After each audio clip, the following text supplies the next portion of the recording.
Hello guys, welcome back to wealthy packet. நான் உங்கள் உதய். இந்த வீடியோவில் நம்ம எதை பற்றி பார்க்க போகிறோம் அப்படின்னு பார்த்தீங்கன்னா, நம்ம வங்கிகளில் நகைக்கடன் வாங்குறதுக்கான சில ரூல்ஸ் அண்ட் ரெகுலேஷனை ரிசர்வ் பேங்க் ஆஃப் இந்தியா போட்டிருக்காங்க.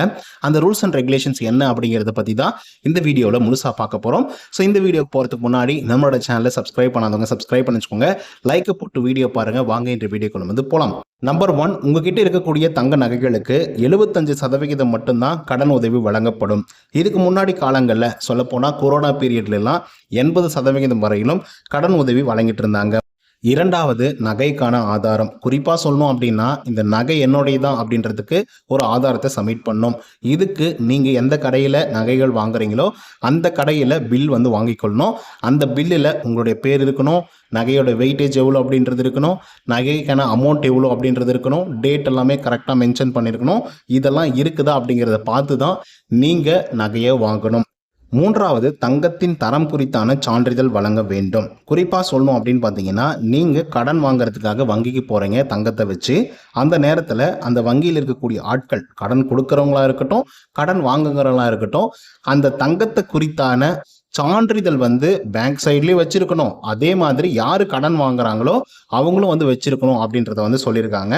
நான்காவது விஷயம், ஒரு தனிநபர் மேக்சிமம் 1 கிலோ வரையில் மட்டும்தான் அடமானம் வைக்க முடியும். அதுக்கு மேலே வைக்க முடியாது அப்படிங்கிறது தான் ஆர்பிஐடைய ரூல்ஸு. அதுவும் ஆபரணங்களாக இருக்க வேண்டும். ஒருவேளை உங்ககிட்ட வந்து நாணயங்களாக இருக்கும் பொழுது 50 கிராம் வரையில் மட்டும்தான் உங்களோட அடமானம் வச்சுக்க முடியும், எந்த வங்கிகளாக இருந்தாலும். ஐந்தாவது ரூல்ஸ் அட்டகாசமான ரூல்ஸ் அப்படின்னே வந்து சொல்லலாம். ஏன்னா இதுக்கு முன்னாடி எல்லாம் வங்கிகளில் தங்கத்துக்கு மட்டும்தான் கடன்கள் வந்து கொடுத்துட்டு இருந்தாங்க. இதுக்கப்புறம் வெள்ளிகளுக்கும் கடன் உதவி கொடுக்கப்படணும் அப்படின்னு சொல்லி ஆர்பிஐ வந்து சொல்லியிருக்காங்க. பட் அதில் ஒரு சின்ன ரூல்ஸ் வந்து போட்டிருக்காங்க. அது என்ன அப்படின்னு பார்த்தீங்கன்னா, 999 தரத்திலான வெள்ளி நகைகளுக்கு மட்டும்தான் அடமானம் வந்து வச்சுக்க முடியும் அண்ட் கடன் உதவியும் கொடுக்க முடியும் அப்படிங்கிற மாதிரி வந்து சொல்லியிருக்காங்க. அதுக்கு கீழே இருக்கக்கூடிய தரங்களுக்கு கடன்கள் கிடையாது அப்படிங்கிறதையும் சொல்லியிருக்காங்க. ஆறாவது ரூல்ஸ் என்ன அப்படின்னு பார்த்தீங்கன்னா, தங்க ஆபரணங்களுக்கு மட்டும்தான் கடன்கள், தங்க கட்டிகளுக்கு வந்து கடன் கிடையாது அப்படின்னு வந்து சொல்லியிருக்காங்க. ஆபரணங்களாக நீங்கள் வச்சு கடன் வாங்கிக்கலாம், பட் தங்க கட்டிகளாக நிறைய பேர் வந்து சேர்த்து வைப்பாங்க. அப்படி தங்க கட்டிகளாக இருக்கக்கூடிய கட்டிகளுக்கு கடன்கள் கிடையாது அப்படிங்கிறத வந்து சொல்லியிருக்காங்க.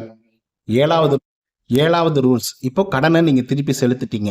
வங்கி அடுத்ததாக என்ன பண்ணும் அப்படின்னா, தங்கத்தை உங்கள் கையில் வந்து கொடுக்கணும். அதுக்கு வந்து 7 நாட்கள் வரைக்கும் எடுத்துக்கலாம்.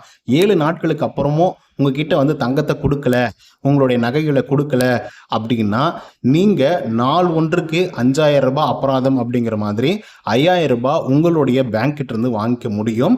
அப்படி அவங்க கொடுக்க மறுக்கிறாங்க 8வது நாள்லேருந்து அப்படின்னா, நீங்கள் டைரெக்டாக வந்து ஒரு கேஸ் கூட ஃபைல் பண்ணி அபராதமாக நீங்கள் 5000 ரூபாய் பெற்றுக்கொள்ளலாம். ரூல்ஸ் நம்பர் 8, இந்த ரூல்ஸ் ரொம்ப முக்கியமான ரூல்ஸு, கவனமாக கேட்டுக்கோங்க. நிறைய பேர் நகை கடன் வாங்கிடுவாங்க, பட் அந்த நகையை வந்து மூக்க முடியாது, அப்படியே விட்டுருவாங்க ஏலத்தில் போயிட்டணும் அப்படின்னு சொல்லி. பட் இப்போ வந்து ஆர்பிஐ ஒரு புது ரூல்ஸ் வந்து போட்டிருக்காங்க. இதுக்கப்புறம் அதை வந்து ஏலத்தில் விடுறாங்க அப்படின்னா, யார் அதுக்கு உரிய வாடிக்கையாளரோ, யார் வந்து கஸ்டமரோ அவங்களுக்கு டைரெக்டாக மெசேஜ் வந்து போய் சேரணும். 1. இரண்டாவது, அவங்கக்கிட்ட அதிகாரப்பூர்வமாகவும் எழுத்துப்பூர்வமாகவும் எங்களால் இந்த நகையை வந்து மூட்டுக்க முடியல, நீங்கள் ஏலம் விடுறதுல எங்களுக்கு சம்மந்தம் அப்படின்னு சொல்லி நீங்கள் எப்போ கையெழுத்து போடுறீங்களோ அதுக்கப்புறம் தான் அது வந்து ஏலம் விடப்படும் அப்படிங்கிறதான் ரூல்ஸ் அண்ட் ரெகுலேஷன். ஒருவேளை உங்களுக்கு தெரியாமலேயே உங்களுடைய நகையை ஏலம் விடுறாங்க அப்படிங்கிற பட்சத்தில் நீங்கள் டைரெக்டாக வந்து வழக்கு கூட வந்து பதிவு செய்யலாம் அப்படிங்கிற மாதிரி தான் ஆர்பிஐ வந்து ரூல்ஸ் அண்ட் ரெகுலேஷன் வந்து போட்டிருக்காங்க. ரூல்ஸ் நம்பர் 9, 18 கேரட் தங்கத்தையும் 22 கேரட்டாக தான் கருதப்படும் அப்படின்னு வந்து சொல்கிறாங்க. இதில் நீங்கள் கன்ஃபியூஷன்லாம் வந்து பண்ணிக்காதீங்க. இப்போது 18 கேரட் தங்கம் வந்து 1 கிராம் 7000 ரூபாய் இருக்குது அப்படின்னு வச்சுக்கோங்களேன். உங்ககிட்ட 10 கிராம் இருக்கும்போது 70000 ரூபாய் அதோடைய மதிப்பு அப்படின்னு வச்சுப்போம். அதே 22 கேரட்டுக்கு வந்து 8500 ரூபாய் ஒரு கிராமுடைய மதிப்பு அப்படின்னு சொல்லி வைக்கும் பொழுது 10 கிராமுக்கு வந்து 85000 ரூபாய் வரும். ஸோ இதை கூட்டி கழித்து வகுத்து ஒரு கால்குலேஷன் வந்து வச்சுருப்பாங்க. அந்த விதத்தில் பார்க்கும் பொழுது இந்த 18 கேரட் தங்கம் வந்து 22 கேரட்டாக மாறும் பொழுது 10 கிராம் வந்து 8.2 கிராமாக கன்வெர்ட் ஆகும், 22 கிராமாக மாறும் பொழுது. ஸோ இதனால உங்களுக்கு கிடைக்கக்கூடிய அமௌண்ட் வந்து 75% வந்து கிடைக்கும். ஆனால் 10 கிராமுக்கு வந்து கிடைக்காது, 8.2 கிராமுக்கு தான் கிடைக்கும். ஓகே கைஸ், இதுதான் நம்ம தங்க நகைகளை வங்கிகளில் அடமானம் வைப்பதற்கான புதுசாக ஆர்பிஐ போட்டிருக்கக்கூடிய ரூல்ஸ் அண்ட் ரெகுலேஷன். ஸோ இதை பற்றின உங்களோட கருத்துக்கள் என்ன அப்படிங்கிறத கமெண்ட்ஸ் வந்து பதிவு பண்ணுங்கள். இந்த வீடியோ பிடிச்சிருந்தா லைக் அண்ட் சப்ஸ்கிரைப் பண்ண மறந்துடாதீங்க. இன்னொரு தகவலுடன் சந்திக்கிறேன். Until then bye from Uday. நன்றி, வணக்கம்.